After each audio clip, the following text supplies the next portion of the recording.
On the 24th of February 2012, 14-year-old Gabriella Nichimura and her family arrived at the Brazilian theme park, Hopi Hari. They were on holiday from Japan and were eager to visit the theme park, which is one of Brazil's most famous. Gabriella would never return to Japan. Just after 10 o'clock, she boarded the now infamous ride known as the Tour Eiffel, where she was thrown from the ride to her death. The investigation into the horrific incident found what was described as a massive error that led to the girl's fate, but what exactly happened to her? Let's talk about it.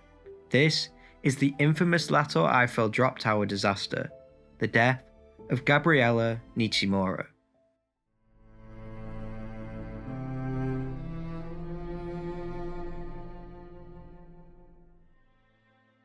Hoppy Hari, situated in Sao Paulo, Brazil, stands as one of the largest and most vibrant amusement parks in Latin America.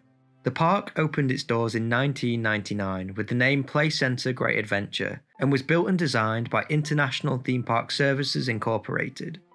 It was envisioned as a grand entertainment destination, offering a plethora of attractions and themed areas for visitors of all ages. During the same year, GP Investments took over the park, making several changes, including the name change to Hoppy Hari. Over the years, it has evolved into a sprawling complex covering approximately 760,000 square meters, meticulously divided into themed sections. Each of these themed sections offers an array of rides, shows, and dining options.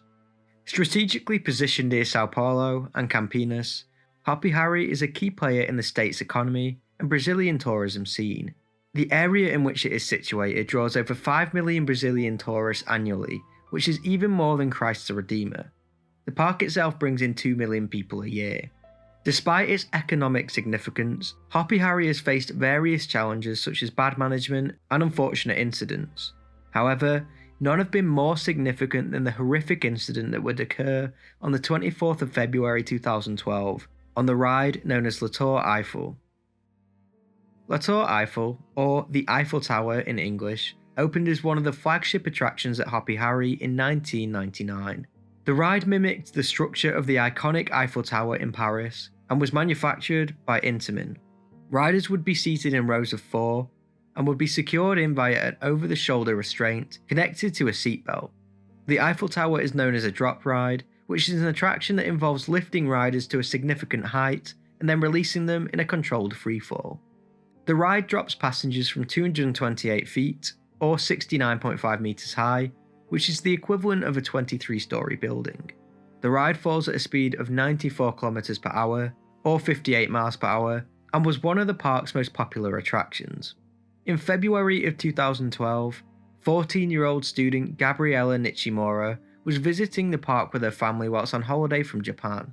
Gabriella was a happy-go-free child who dreamed of becoming a journalist later in life. Her room was decorated with photographs of friends, her artwork, and ornaments that she found pretty.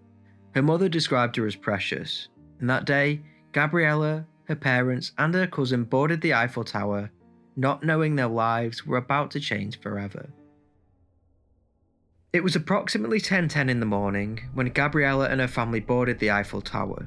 According to her parents, her and her niece ran ahead to go and sit down, so they were unable to see how she locked her restraint. She said, "My daughter was a 14-year-old girl in a park. She was totally happy. So, when the gates opened for us, she and my niece ran out. When I arrived with my husband, we took the 2 chairs that were left, and we also already pulled the lock. So actually, I can't say, because she arrived and sat down before I arrived." Whilst the parents were sat down, they fully expected someone to check their restraints before the ride set off, but this wasn't done. They said, "We have lived in Japan for 19 years. I've been to many parks there. Every time we sit on a ride, an employee comes and checks each ride. He does the inspection immediately, with each one. But this was not done with us here in Brazil.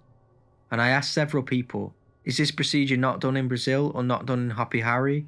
But no one answered me." The ride then set off and began its climb to the top. Once at the top, as per usual, the ride would hold for 2 seconds before dropping. During the drop, when the ride was still 20 meters in the air, Gabriella's seat restraint flung open and she was sent crashing to the floor. 3 witnesses said that once the ride applied its brakes nearer towards the bottom, the lock simply opened and the girl fell out.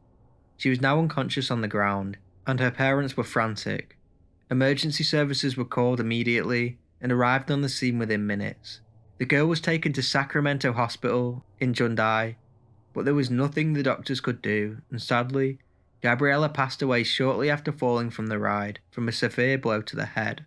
The park was quickly shut down for the remaining day, and an investigation into the incident was launched. After the incident, the park's lawyer admitted to the press that there may have been a massive error in their operation. The park would remain closed until the 25th of March 2012, but the Eiffel Tower would remain shut whilst the investigations were ongoing, but it wasn't long until the investigators found their answers. According to court documents, the chair that Gabriella was in had been inactive for 10 years and was supposed to be locked off from the public. The chair was unused due to the location of the seat being too close to the metal frame of the tower. Due to the seat being unused for so long, it also had no seat belt. Initially, investigators were inspecting the wrong chair, but a photo released by the family proved that the chair Gabriella was sitting in was the unused one. The park's lawyer said that although employees are trained to operate and maintain the rides, a massive error was committed and anyone who was responsible would be held accountable. A police investigator said, "The chair that had been inoperative for years, the park does not deny it. What the park wanted to deny at first was that someone had sat on it." The photo shows Gabriella sitting and climbing onto the inoperative chair. After further investigation into the seat, they found that when the ride drops, the unused chair's lock lifts. The prosecutor of the case said, "We discovered numerous errors that ended up, in a succession of errors, causing Gabriella's death. From the moment the park recognises that the chair is inoperative, it knows that the chair has mechanical problems. So it's not that there was a mechanical failure. The failure of the chair was already predictable. What happened was a human error in not stopping her getting into that chair." The investigator was horrified at what he had found and described the ride as a fatal weapon. Ana Beatriz, the consumer law prosecutor, blamed the park, saying, "There is a very serious failure on the part of the park in that it lacked information.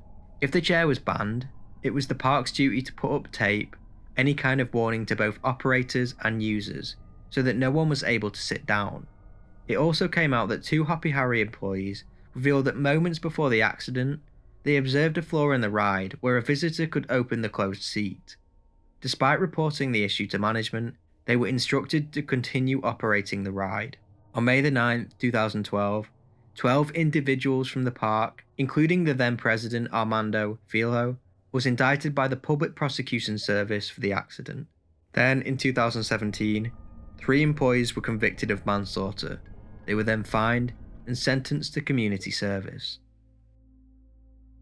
In the aftermath, the family of Gabriella sued the park and agreed to an undisclosed settlement, but they were obviously traumatised by the whole ordeal. Her mother stated that after the incident, the family received therapy and she became very overprotective of Gabriella's 8-year-old sister. She said, "I'm actually a bit boring. I rarely let her go somewhere without me or my husband." Gabriella's bedroom remained untouched, as she found it difficult to change. She claimed that the park should be closed by saying, "My wish would be to close the park permanently, but I'm not sure that will happen. I don't just speak for my daughter, I speak for the population, because today it was my daughter, but tomorrow it could be anyone." Despite her wishes, the park did reopen, but according to an article in 2019, the Eiffel Tower remained closed despite multiple attempts to bring it back. There was, however, a further article that said they planned on reopening the ride in 2022, but I couldn't actually find if they did. Hoppy Hari released a statement saying that they deeply regretted what happened, but I can't quite fathom why this ride would operate with one seat completely broken. And with the operators knowing this, why on earth wouldn't they check each seat vigorously before the ride set off? If they had done this basic principle, Gabriella would still be here today. I hope her family is doing well. As always, this is not an AI channel, I do everything myself, and if you appreciate my work, subscribe, and if you want to go the extra step to support the channel, maybe consider becoming a member.